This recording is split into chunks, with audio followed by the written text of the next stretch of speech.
وكفى وسلام على عباده الذين اصطفى أما بعد فأعوذ بالله من الشيطان الرجيم بسم الله الرحمن الرحيم يا أيها الذين آمنوا اجتنبوا كثيرا من الظن إن بعض الظن إثم ولا تجسسوا ولا يغتب بعضكم بعضا أيحب أحدكم أن يأكل لحم أخيه ميتا فكرهتموه واتقوا الله إن الله تواب رحيم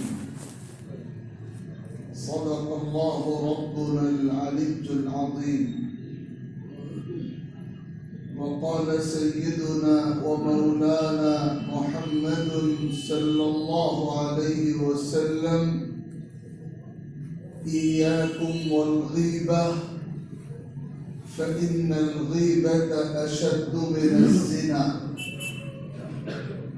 صدق رسول الله صلى الله عليه وسلم.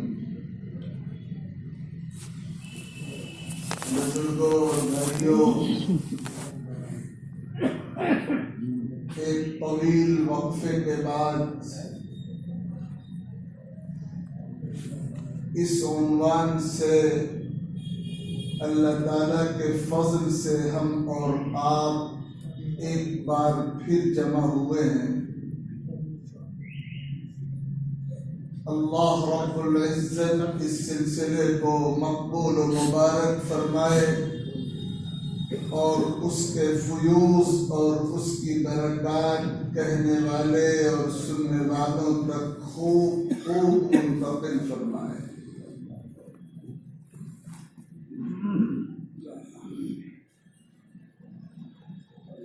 اللہ رب العزت نے اہل ایمان پر جن چیزوں کی پابندی رکھی ہے اور جن چیزوں کو حرام قرار دیا گیا ہے، ان میں خصوصیت کے ساتھ دوسروں کا دل دکھانا، دوسروں کی عزت اور آبرو اور وقار کو نقصان پہنچانا اور دوسروں کو کسی بھی طرح کی تکلیف پہنچانا بہت خصوصیت کے ساتھ شامل ہے. قرآن مجید میں سورۃ الحجرات میں اللہ تعالیٰ نے ایک ترتیب کے ساتھ 6 گناہوں کا تذکرہ فرمایا ہے اور یہ اشارہ فرمایا ہے کہ یہ 6 گناہ اتنے سنگین ہیں اور ایسے مہلک ہیں اور ان کی تباہ کاریاں اتنی زیادہ ہیں کہ محبتوں کا سماج ان کی وجہ سے نفرتوں کا سماج بن جاتا ہے، دلوں کی پاکیزگی رخصت ہو جاتی ہے اور دلوں میں دوسرے کے لیے عداوت اور بغض کے بیج مضبوط طریقے سے بڑھتے چلے جاتے ہیں. ان ترتیب وار گناہوں میں سب سے پہلے تو ذکر کیا گیا ہے دوسروں کا مذاق اڑانا. لا يسخر قوم من قوم، فرمایا گیا کوئی کسی کا مذاق نہ اڑائے.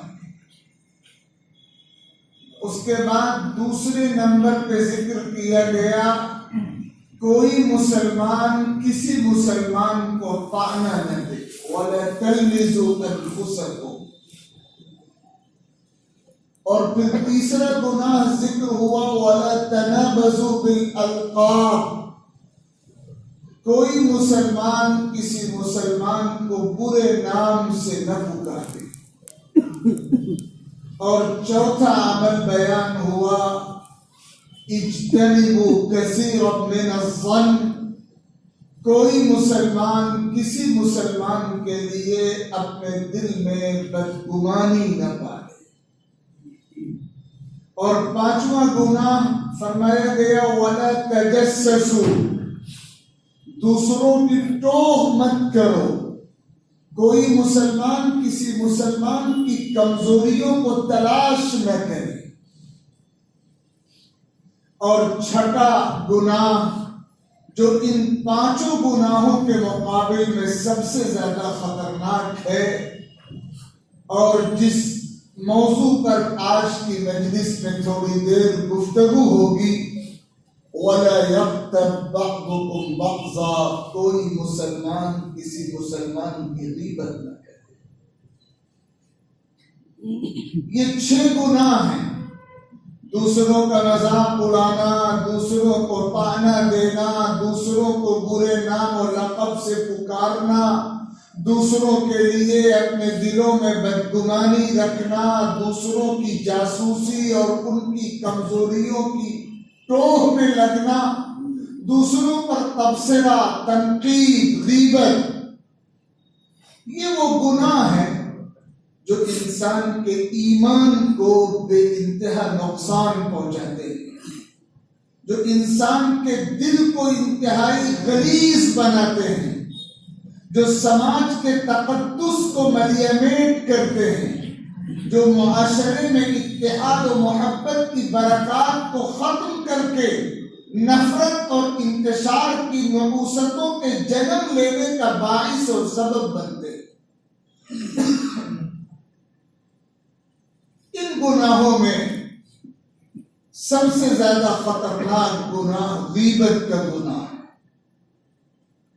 صحابہ کرام کے مجمع میں حضور اکرم علیہ الصلاۃ والسلام نے ارشاد فرمایا اتدرون ما الغیبہ، مسلمانوں کیا تم جانتے ہو غیبت کیا ہے؟ غیبت کسے کہتے ہیں؟ ایسے ہر موقع پہ صحابہ کا ایک ہی جواب ہوتا تھا، ادب سے لبریز جواب، اللہ و رسولہ اعلم، اللہ و رسول زیادہ جانتے ہیں۔ حضور پاک علیہ الصلاۃ والسلام نے فرمایا ذکرک اخاک بما یکرہ، تم اپنے بھائی کا اس کے غائبانے میں اس انداز سے تذکرہ کرو کہ اگر وہ اسے سنے تو اس کے دل کو دکھ پہنچے۔ دوسروں کی کوتاہیوں کو بیان کرنا، دوسروں کے غائبانے میں ان کے کسی عمل پہ، ان کے کسی بول پہ تبصرہ کرنا، اس انداز سے دوسرے کا تذکرہ کرنا کہ اگر وہ سنے تو اسے ناگوار ہو، اس کے دل کو چوٹ پہنچے، یہ حرام غیبت ہے۔ صحابہ کرام میں سے ایک صحابی نے اس موقع پہ سوال کیا تھا فَإِن كَانَ فِيهِ مَا أَقُولُ يَا رَسُولَ اللَّهِ، اے اللہ کے رسول، میں جس شخص کی کمی اور کوتاہی کا اس کے غائبانے میں تذکرہ کر رہا ہوں، اگر اس شخص میں واقعی وہ کمی پائی جاتی ہو، حقیقتاً وہ عیب پایا جاتا ہو، جو تبصرہ میں کر رہا ہوں وہ تبصرہ اس کے اوپر سچے معنوں میں چسپاں ہوتا ہو، جس برائی کا تذکرہ اس کی طرف نسبت کر کے ہو رہا ہے وہ برائی، وہ عیب اس میں موجود ہو، تو کیا پھر بھی ایسا کرنا حرام ہوگا؟ حضور پاک علیہ الصلاۃ والسلام نے فرمایا ان کان فیہ ما تقول فہو الغیبہ، اور ایک روایت میں ان کان فیہ ما تقول فقد اغتبتہ وان لم یکن فیہ فقد بہتہ، اگر تم اس کے اوپر ایسے الفاظ سے تبصرہ کرتے ہو جو تبصرہ اس کے اوپر چسپاں ہوتا ہے، اگر وہ عیب حقیقت میں اس میں موجود ہے اور تم اس عیب کا تذکرہ کر رہے ہو، یہی غیبت ہے۔ اور اگر اس میں عیب نہ ہو، تم غلط نسبت کرو تو یہ غیبت سے بھی آگے درجے کا جرم ہے، جسے بہتان کہا جاتا ہے۔ اگر دوسرے شخص میں کوئی عیب موجود ہے، کوئی برائی موجود ہے، اور آپ اس کے غائبانے میں اس کا ذکر کر رہے ہیں، اور انداز یہ ہے کہ اگر وہ سنے تو اسے ناگواری ہو، تو یہ غیبت ہے۔ اور اگر آپ کسی کی طرف غلط نسبت کر رہے ہیں، اس نے کوئی غلط کام نہیں کیا، آپ نے غلط کام کی نسبت اس کی طرف کر دی، محض بدگمانی کی بنیاد پر، محض اس کو ذلیل کرنے کے مقصد سے، اس کو رسوا کرنے کے لیے، اس کی حیثیت عرفی کو مجروح کرنے کے لیے اس کی طرف غلط چیز کی نسبت کی گئی، تو یہ غیبت سے بھی آگے درجے کا جرم ہے، جو بہتان کہلاتا ہے۔ اور اللہ رب العزت نے اس کے اوپر اپنے غضب کا سخت الفاظ میں اظہار فرمایا ہے۔ اللہ تعالیٰ غیبت سے منع کرتے ہوئے فرما رہے ہیں، لا یغتب بعضکم بعضا، اے مسلمانوں تم میں سے کوئی کسی کی غیبت ہرگز نہ کرے۔ ایحب احدکم ان یأکل لحم اخیہ میتا فکرہتموہ، کیا تم میں سے کوئی شخص یہ پسند کرے گا کہ وہ اپنے مرے ہوئے بھائی کا گوشت کھائے؟ یقیناً تم کو گھن آئے گی، مرے ہوئے بھائی کا گوشت کھانے سے تمہیں گھن آئے گی۔ جو گھن تم کو اپنے مردہ بھائی کا گوشت کھانے سے آتی ہے، اس سے کئی زیادہ گھن تم کو غیبت کے عمل سے آتی جائے۔ روایات میں آتا ہے، سیدنا حضرت سلمان فارسی رضی اللہ تعالی عنہ حضور اکرم علیہ الصلوۃ والسلام کے ہمراہ سفر میں ہیں۔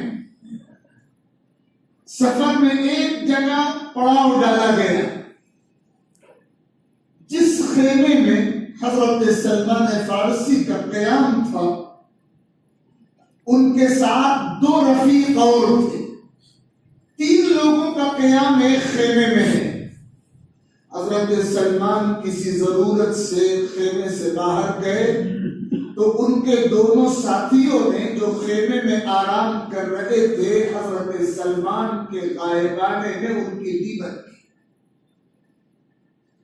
حضرت سلمان کی برائی کی، غیبت کی، ان کی طرف غلط بات کی نسبت کی، ان کی طرف کسی عیب کی نسبت کی۔ بات ختم ہو گئی۔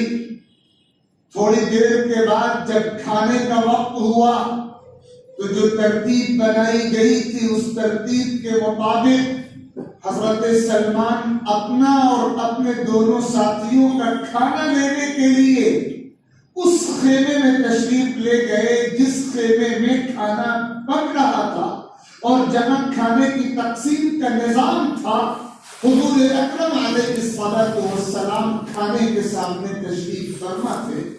جب حضرت سلمان پہنچے اور کھانا مانگا تو حضور پاک صلی اللہ علیہ وسلم نے ایک خوراک کھانا عطا فرمایا، صرف حضرت سلمان کا کھانا۔ حضرت سلمان نے عرض کیا، اللہ کے رسول ہم 3 لوگ ہیں اور یہ کھانا ایک آدمی کا ہے۔ حضور پاک صلی اللہ علیہ وسلم نے فرمایا کہ یہ تمہارا کھانا ہے، اور اپنے دونوں ساتھیوں سے جا کر کہہ دینا کہ وہ تو کھانا کھا چکے ہیں، وہ تو کھانا کھا چکے ہیں، ان کو کھانے کی ضرورت کیا ہے۔ حضرت سلمان اپنا کھانا لے کے خیمے میں آئے اور دونوں رفیقوں سے یہ کہا کہ حضور پاک علیہ الصلوۃ والسلام نے فرمایا کہ تم دونوں کھانا کھا چکے ہو، اس لیے تمہیں کھانے کی ضرورت نہیں ہے، تمہیں کھانا نہیں دیا جائے گا، یہ تو صرف میرا کھانا ہے۔ وہ دونوں رفیق، وہ دونوں شخص اٹھے اور سیدھے حضور پاک صلی اللہ علیہ وسلم کی خدمت میں حاضر ہوئے اور قسم کھانے لگے، اللہ کے رسول ہمیں تو ابھی تک کھانا ملا ہی نہیں ہے، ہم نے کھانا نہیں کھایا ہے، آپ کو شاید غلط فہمی ہوئی یا آپ تک غلط خبر پہنچی کہ ہم کھانا کھا چکے ہیں۔ حضور پاک صلی اللہ علیہ وسلم نے فرمایا، کیا تم نے اپنے بھائی سلمان کی غیبت نہیں کی تھی؟ اور قرآن کہتا ہے کہ غیبت کھانا اپنے بھائی کا گوشت کھانے کی طرح جرم ہے۔ تم نے اپنے بھائی سلمان کا گوشت کھایا ہے، اب تم کو کھانے کی ضرورت نہیں۔ بس یہ سنتے ہی وہ دونوں نوجوان تائب ہوئے اور اسی موقع پر یہ آیت نازل ہوئی تھی جو میں نے سنائی، وَلَا يَغْتَبْ بَعْضُكُمْ بَعْضًا أَيُحِبُّ أَحَدُكُمْ أَن يَأْكُلَ لَحْمَ أَخِيهِ مَيْتًا فَكَرِهْتُمُوهُ۔ کوئی مسلمان کسی مسلمان کی غیبت نہ کرے، کیا تم میں سے کسی کو یہ پسند ہے کہ وہ اپنے مرے ہوئے بھائی کا گوشت کھائے؟ معراج کی رات حضور اکرم علیہ الصلوۃ والسلام کا گزر ان افراد کے پاس سے ہوا جو طرح طرح کے عذابوں میں مبتلا تھے، جہنم کے عذاب کے الگ الگ مناظر، ان کی جھلکیاں، نمونے حضور پاک صلی اللہ علیہ وسلم کو دکھائے گئے، اور اس لیے دکھائے گئے کہ آپ دنیا میں جائیں تو اپنی امت کو بتائیں کہ اس گناہ کا جرم، اس گناہ کی سزا یہ ہے، اس جرم کی سزا یہ ہے۔ تو آپ کا گزر ان لوگوں کے پاس سے بھی ہوا، روایات میں آتا ہے لَهُمْ أَصْفَارٌ مِّن نُحَاسٍ يَخْمِشُونَ بِهَا وُجُوهَهُمْ وَصُدُورَهُمْ۔ ایسے لوگ تھے جن کے ناخن تانبے کے تھے اور وہ اپنے چہروں کو بھی زخمی کر رہے تھے، اپنے سینوں کو بھی زخمی کر رہے تھے۔ اور پھر انہی لوگوں کو یہ دیکھا حضور پاک صلی اللہ علیہ وسلم نے، یأکلون الجیف، وہ مردار کھا رہے ہیں، تانبے کے ناخن ہیں، اپنے ناخنوں سے اپنے چہروں کو بھی زخمی کر رہے ہیں اور اپنے سینے کو بھی زخمی کر رہے ہیں اور مردار کھا رہے ہیں۔ حضور پاک صلی اللہ علیہ وسلم نے حضرت جبرائیل سے دریافت کیا، یہ کون لوگ ہیں؟ حضرت جبرائیل کا جواب تھا، هؤلاء الذين يقعون في اعراض الناس ويأكلون لحومهم۔ یہ وہ لوگ ہیں جو دنیا میں دوسروں کی آبرو پر حملہ کرتے تھے اور دوسروں کا گوشت کھاتے تھے، یعنی دوسروں کی غیبت کرتے تھے۔ غیبت کے جرم کی سزا اللہ کے دربار میں یہ ملتی۔ سیدنا حضرت جنید بغدادی رحمت اللہ علیہ کے نام سے کون نہ واقف ہے؟ اللہ تعالیٰ نے ان کو ولایت کا، صلاح کا، تدین کا، تقوی کا، بزرگی کا عجیب و غریب مقام عطا فرمایا تھا۔ حضرت جنید بغدادی اپنی آپ بیتی سنا رہے ہیں، اپنا واقعہ سنا رہے ہیں۔ فرماتے ہیں کہ میں بغداد کی جامع مسجد میں نماز کے بعد ایک جنازے کے انتظار میں بیٹھا ہوا، نماز جنازہ کا اعلان ہوا، جنازے کی آمد میں تاخیر تھی، پورا مجمع منتظر تھا، میں بھی انتظار کر رہا تھا۔ اچانک میں نے دیکھا کہ ایک دیوانہ، ایک پاگل، ایک مجذوب قسم کا آدمی جو پاگلوں جیسی حرکتیں باہر کیا کرتا تھا، وہ مسجد میں آ گیا اور وہ سامنے آ کر گھومنے لگا، ٹہلنے لگا، چکر لگانے لگا۔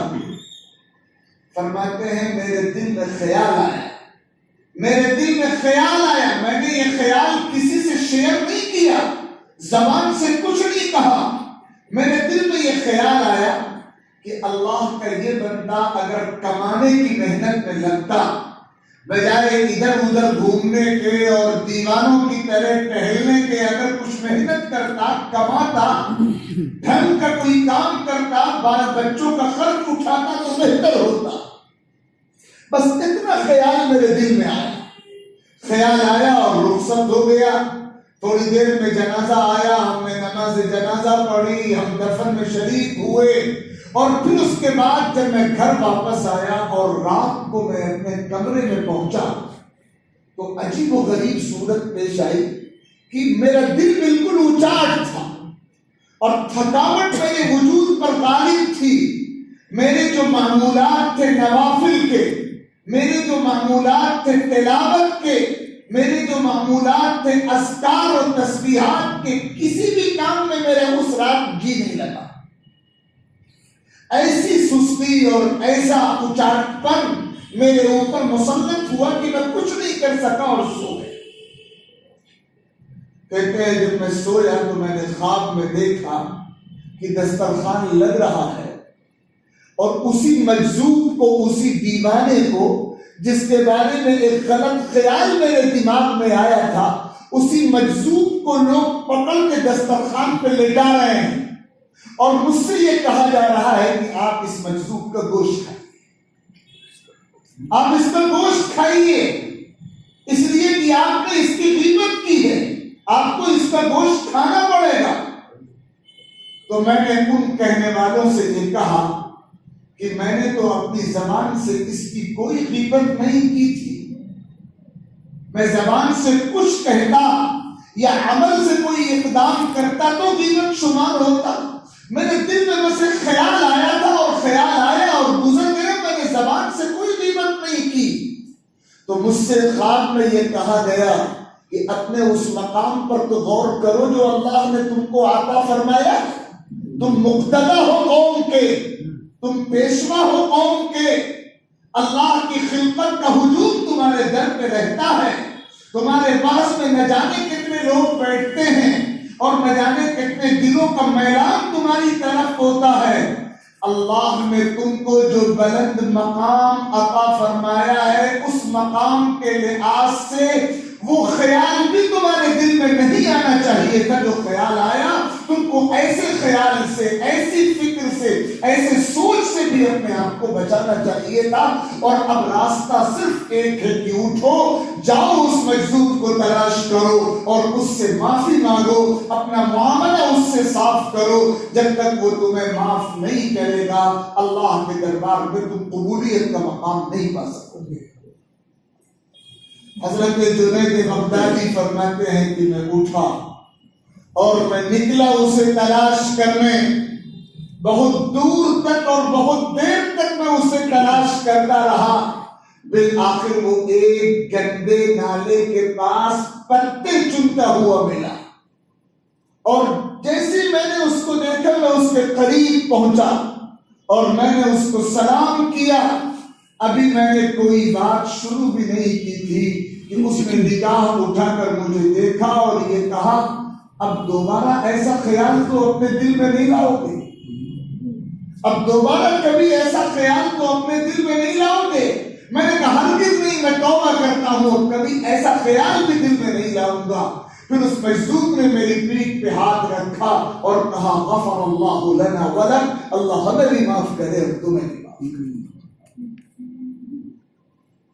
جس چیز کا خیال اتنا برا ہو اس کو زبان پر لانا اور اس کو عمل میں لانا کتنا سنگین ہوگا. آپ کو یہ سورت یاد ہے اور آپ نمازوں میں پڑھتے ہیں وَيْلٌ لِكُلِّ هُمَزَةٍ لُمَزَةٍ.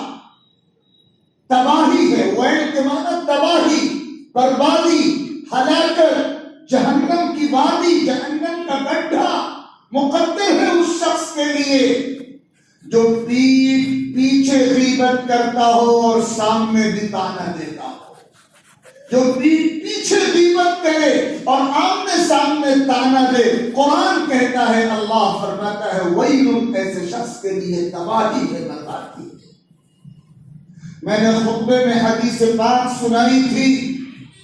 حضور پاک علیہ الصلوۃ والسلام نے صحابہ کو خطاب کر کے فرمایا ایاکم والغیبہ فإن الغیبۃ اشد من الزنا. مسلمانوں غیبت سے بچنا، اپنی زبان کو قابو میں رکھنا، دوسروں کے عیب پر نظر نہ رکھو، اپنے عیب پر نظر رکھو. سچا مومن وہ ہوتا ہے جو دوسروں کی خوبیوں پر نظر رکھتا ہے، دوسروں کے عیبوں پر نہیں، اور اپنی خوبیوں پر غرور نہیں کرتا، اپنے عیبوں پر نظر رکھتا ہے. آئینہ دوسرے کی سمت ہو تو خوبیوں پر نظر ہو، اور آئینہ اپنی سمت ہو تو اپنی خامیوں پر اور اپنی کوتاہیوں پر نظر۔ یہ ہے شریعت کی تعلیم۔ غیبت سے بچو، غیبت زنا سے بھی زیادہ خطرناک ہے، بدکاری سے زیادہ، حرام شہوت کاری سے زیادہ خطرناک غیبت کا گناہ ہے۔ اور پھر حدیث پاک میں فرمایا گیا کہ غیبت کرنے والا توبہ کرتا ہے تو اس کی توبہ اس وقت تک قبول نہیں ہوتی جب تک کہ وہ شخص معاف نہ کر دے جس کی غیبت کی گئی ہے۔ زنا کرنے والا توبہ کرتا ہے، اللہ توبہ قبول کر لیتا ہے، اور غیبت کرنے والے کی توبہ قبول اسی وقت ہوتی ہے جب وہ شخص جو صاحب معاملہ ہے، جس کی غیبت کی گئی ہے، وہ معاف کر دیتا ہے۔ زنا ان گناہوں میں سے ہے جن کا تعلق اللہ کے حقوق سے ہوتا ہے، اور غیبت ان گناہوں میں سے ہے جن کا تعلق بندوں کے حقوق سے ہوتا ہے۔ پھر غیبت کرنے والا تکبر کے گناہ میں مبتلا ہوتا ہے، تکبر ہی کی بنیاد پر وہ غیبت کرتا ہے، اس کی نظر اپنے عیوب پر نہیں ہوتی، اس کی نظر دوسروں کے عیوب پر ہوتی ہے۔ غیبت کرنے والا اللہ کی مخالفت بھی کر رہا ہوتا ہے، شیطان کی پیروی بھی کر رہا ہوتا ہے، دوسرے کو تکلیف بھی پہنچا رہا ہوتا ہے۔ عام طور پر زنا کا گناہ خفیہ طور پر کیا جاتا ہے، لیکن غیبت کا گناہ تو علن اعلان سب کے سامنے ہوتا ہے۔ ان تمام وجوہات کی بنیاد پر غیبت کی خطرناکی زنا کے مقابل میں کتنی زیادہ بڑھ جاتی ہے۔ اسی لیے حضور اکرم علیہ الصلوۃ والتسلیم نے بہت سخت تنبیہ فرمائی ہے۔ غزوہ تبوک میں تشریف لے گئے تو اس وقت جو خطبہ آپ نے صحابہ کے سامنے دیا تھا، 50 فکروں پر مشتمل عجیب خطبہ ہے۔ اس خطبے میں ایک جملہ تھا، وَأَكْلُ لَحْمِهِ مِنْ مَعْصِيَةِ اللَّهِ، کسی مسلمان کی غیبت کرنا، اس کا گوشت کھانا ہے، اور یہ اللہ کی بدترین نافرمانی، اللہ کی سخت ترین نافرمانی ہے، تو انسان کو ہلاک و برباد کر دینے والا عمل ہے۔ روایات میں آتا ہے صحابہ کرام کی ایک مختصر سی جماعت کے ساتھ حضور اکرم علیہ الصلوۃ والسلام ایک جگہ سے گزر رہے تھے، وہاں کچھ قبریں تھیں۔ اچانک حضور پاک صلی اللہ علیہ وسلم کو احساس ہوا، وحی کی بنیاد پر یہ علم ہوا کہ ان قبر والوں کو عذاب ہو رہا۔ مشہور واقعہ ہے۔ آپ نے صحابہ کو خطاب کر کے فرمایا کہ ان دونوں قبر والوں کو عذاب ہو رہا ہے، اور ان کو عذاب کسی ایسے گناہ میں نہیں ہو رہا ہے جس سے بچنا مشکل ہو۔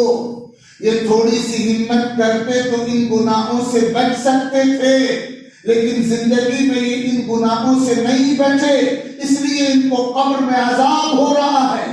اور پھر ایک قبر کی طرف اشارہ فرمایا کہ اس قبر والے کو پیشاب کی چھینٹوں سے احتیاط نہ کرنے کے گناہ پر عذاب ہو رہا ہے، اور دوسری قبر کی طرف اشارہ کیا کہ اس قبر والے کو غیبت کے گناہ کی وجہ سے عذاب ہو رہا ہے، اور دوسری روایت میں ہے چغلی کے گناہ کی وجہ سے عذاب ہو رہا ہے۔ حضرت قتادہ رحمہ اللہ بہت بڑے امام گزرے ہیں حدیث و تفسیر و فقہ کے، وہ فرمایا کرتے تھے کہ عذاب قبر کے 3 حصے ہیں۔ عذاب قبر کا ایک حصہ پیشاب کی چھینٹوں سے احتیاط نہ کرنے کی وجہ سے، دوسرا حصہ غیبت کے گناہ کی وجہ سے، اور تیسرا حصہ چغلی کے گناہ کی وجہ سے دیا جاتا۔ ان احادیث ذخیرہ موجود ہے احادیث کا، ان احادیث کی روشنی میں ہمیں غور کرنا چاہیے کہ کتنا خطرناک جرم ہے غیبت کا، اور اس کی خطرناکی کس قدر ہے۔ آپ پڑھیں اسلاف کا کردار، پڑھیں حضور پاک صلی اللہ علیہ وسلم کی سیرت، پڑھیں صحابہ اور اولیاء کرام کی سیرت، انہوں نے اپنی زندگیوں کو غیبتوں سے کیسے محفوظ کیا ہوا تھا۔ صحابہ کرام کی جو خصوصیات بیان کی جاتی ہیں ان خصوصیات میں زیادہ عبادتوں کا تذکرہ نہیں ہے، ان خصوصیات میں دلوں کی پاکیزگی کا تذکرہ سب سے زیادہ نمایاں ہے۔ حضرت عبداللہ ابن مسعود فرمایا کرتے تھے ابر الناس قلوبا، صحابہ کرام تمام انسانوں میں سب سے زیادہ نیک دل والے تھے۔ مختلف صحابہ کے بارے میں ملتا ہے کہ اللہ تعالیٰ نے ان کے دل کو انتہائی سلامتی اور پاکیزگی کا جوہر عطا فرمایا۔ غیبت کا، کینے کا، بغض کا، چغلی کا ان کی زندگیوں میں کوئی گزر نہیں تھا۔ سیدنا حضرت امام ابو حنیفہ رحمہ اللہ کی زندگی آپ دیکھیں، پوری زندگی ایسی گزری کہ ان کی زبان پہ کبھی کسی کے لیے غیبت کا کوئی بول نہیں آیا۔ حضرت امام بخاری رحمہ اللہ، ان کا نام اور کام، ان کی مقبولیت اور عظمت بالکل مسلم الثبوت ہے، کوئی اس کا انکار نہیں کر سکتا۔ وہ خود فرمایا کرتے تھے مبدأت منذ علمت ان الغیبۃ حرام، جب سے میں نے ہوش سنبھالا ہے، شعور کی دنیا میں قدم رکھا ہے اور مجھے یہ مسئلہ معلوم ہوا ہے کہ غیبت حرام ہے، اس وقت سے لے کر اب تک میں نے کسی کی غیبت نہیں کی۔ اللہ والوں کی شان کیوں ہوتی ہے؟ ایک بزرگ کے واقعات میں آتا ہے کہ انہوں نے اپنی بیوی کو طلاق دینے کا ارادہ کیا، اپنی بیوی کو طلاق دینے کا ارادہ کیا اور اپنے مخلص احباب کے سامنے ذکر کیا کہ میں اپنی بیوی کو طلاق دینا چاہتا ہوں۔ تو ان سے پوچھا گیا، ظاہر ہے یہی سوال ہوگا کہ آپ کی بیوی میں کیا عیب ہے، کیوں طلاق دینا چاہتے ہیں؟ تو انہوں نے فرمایا کیف اذکر عیوب زوجتی، ابھی تو وہ میری بیوی ہے، میں اپنی بیوی کے عیب کیسے بیان کر دوں، یہ تو غیبت ہو جائے گی۔ کچھ عرصے کے بعد انہوں نے بیوی کو طلاق دے دی۔ طلاق دے چکے تو لوگوں نے پوچھا آپ نے طلاق کیوں دے دی؟ تو فرمایا کیف اذکر عیوب امرأۃ اجنبیہ، کہ اب تو وہ اجنبی عورت ہو گئی، میں اجنبی عورت کے عیب کیسے بیان کروں؟ جب تک وہ بیوی تھی، بیوی کے عیب کیسے بیان کروں؟ اور جب طلاق دے دی اور وہ اجنبی عورت ہو گئی تو فرمایا میں اجنبی عورت کا کہ عیوب کیسے بیان کروں؟ اپنی زبان کو غیبتوں سے اس درجہ محفوظ رکھنے کا اہتمام۔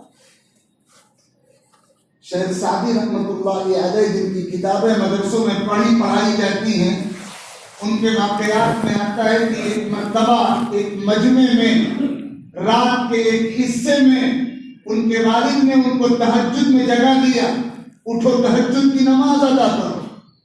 پورا مجمع سو رہا ہے اور شیخ سعدی تہجد میں اٹھ کے نماز پڑھ رہے ہیں۔ کہہ رہے میں نے نماز تو پڑھی، لیکن اس کے بعد میں نے اپنے والد سے ان سوئے ہوئے لوگوں پر تبصرہ کیا، غیبت کی۔ میں نے یہ کہا کہ ایسا لگتا ہے کہ یہ لوگ مر گئے ہیں، یہ سوئے پڑے، ایسا لگتا ہے مر گئے ہیں، تہجد کے لیے اٹھتے ہی نہیں۔ فرماتے ہیں میں نے یہ جملہ کہا تو میرے والد نے مجھے زور سے ڈانٹا اور فرمایا اگر تم بھی سوئے رہتے تو بہتر تھا، تم تہجد نہ پڑھتے تو ٹھیک تھا، تم نے اپنی زبان غیبت کی گندگی سے آلودہ کر دی۔ ہمارے سلف نے، ہمارے بزرگوں نے اپنی زبان کی حفاظت کا یہ اہتمام کیا ہے۔ میں یہ عرض کرنا چاہتا ہوں کہ ہم اپنی سماجی اور مجلسی زندگی کا جائزہ لیں۔ ہماری مجلسی زندگی میں غیبت اور تبصرے بازی نے ہم کو اپنی جکڑنوں میں جکڑ رکھا ہے۔ مجلسیں دلچسپ ہوتی نہیں اس وقت تک جب تک غیبت نہ ہو، بغیر کسی معقول وجہ کے، بغیر کسی شرعی ضرورت کے، بغیر کسی مصلحت و حکمت کے ہماری زبانیں دوسروں کی عیب جوئی میں، دوسروں کے معائب کو بیان کرنے میں مشغول رہتی ہیں، اور بہت سی مرتبہ ہم کو اور ہم میں سے بہت سے افراد کو یہ احساس بھی نہیں ہوتا کہ کیسا خطرناک گناہ ہماری زبانوں سے ہو رہا ہے اور ہم اپنی آخرت کس قدر کھوٹی کر رہے ہیں۔ بہت زیادہ احتیاط کی اور بہت زیادہ فکر مندی کی ضرورت ہے۔ اپنے آپ کو غیبت سے بچانے کے لیے بہت زیادہ سنجیدہ اور فکر مند ہونے کی ضرورت ہے۔ یاد رکھیے گا کہ غیبت کی اصل بنیاد تکبر ہوتی ہے۔ غیبت کی اصل بنیاد یہ ہوتی ہے کہ انسان اپنے عیبوں پر نظر نہیں رکھتا، دوسروں کے عیبوں میں نظر رکھتا ہے۔ جب تک ہم میں تواضع پیدا نہیں ہوگی، جب تک ہم یہ مزاج نہیں بنائیں گے کہ ہم بالکل حقیر ہیں، ہمارا کوئی وجود نہیں ہے، ہم سر سے لے کر پیر تک گناہوں میں ڈوبے ہوئے ہیں، جب تک اپنی کمیاں ہماری نگاہوں میں تازہ نہیں رہیں گی، ہماری زبان غیبت کے گناہ سے محفوظ نہیں رہے گی۔ حکیم الامت حضرت مولانا اشرف علی صاحب تھانوی نور اللہ تعالی مرقدہ، اللہ تعالی ان کے فیوز کو قیامت کی صبح تک جاری اور ساری رکھے۔ اللہ تعالیٰ نے ان سے تجدید دین کا، اصلاح کا، تربیت کا، تزکیے کا جو کام لیا، صدیوں میں کوئی شخص ایسا پیدا ہوتا ہے جس کو اللہ ایسی توفیق عطا فرمایا کرتا ہے۔ ان کے خلفاء میں ایک خلیفہ تھے حضرت مولانا خیر محمد صاحب رحمہ اللہ، جالندھر کے رہنے والے تھے، پھر ملتان میں مقیم ہوئے۔ حضرت مولانا خیر محمد صاحب رحمہ اللہ، انہوں نے ایک جگہ لکھا ہے کہ میں جب حضرت کی مجلس میں بیٹھتا تھا، علماء کا اور سالکین کا اور خلفاء کا مجمع ہوتا تھا، تو مجھے ایسا لگتا تھا کہ سب انسان ہیں اور میں کتا ہوں، یا ایک روایت میں کہ سب انسان ہیں میں بیل ہوں، سب سے زیادہ کمتر اور حقیر میں اپنے آپ کو سمجھتا تھا۔ ظاہر ہے کہ یہ تنہائی کی سوچ تھی، اور تنہائی کی سوچ میں کھوٹ نہیں ہوتا، وہ سچی ہوتی ہے۔ یعنی ان کا دل یہ محسوس کرتا تھا کہ یہ جو مجمع بیٹھا ہوا ہے میں سب سے حقیر، سب سے کمترین میں ہوں۔ کہتے یہ فکر میرے اوپر مسلط تھی، پوری مجلس یہی خیال رہتا تھا۔ تو کہتے ہیں کہ ایک دن میں نے اپنی اس کیفیت کا تذکرہ حضرت تھانوی رحمۃ اللہ علیہ کے ایک دوسرے بزرگ خلیفہ حضرت مولانا مفتی محمد حسن صاحب رحمہ اللہ، حضرت مولانا مفتی محمد حسن صاحب رحمہ اللہ امرتسر کے رہنے والے تھے اور پھر لاہور میں مقیم ہوئے، حضرت تھانوی کے اجل خلفاء میں تھے۔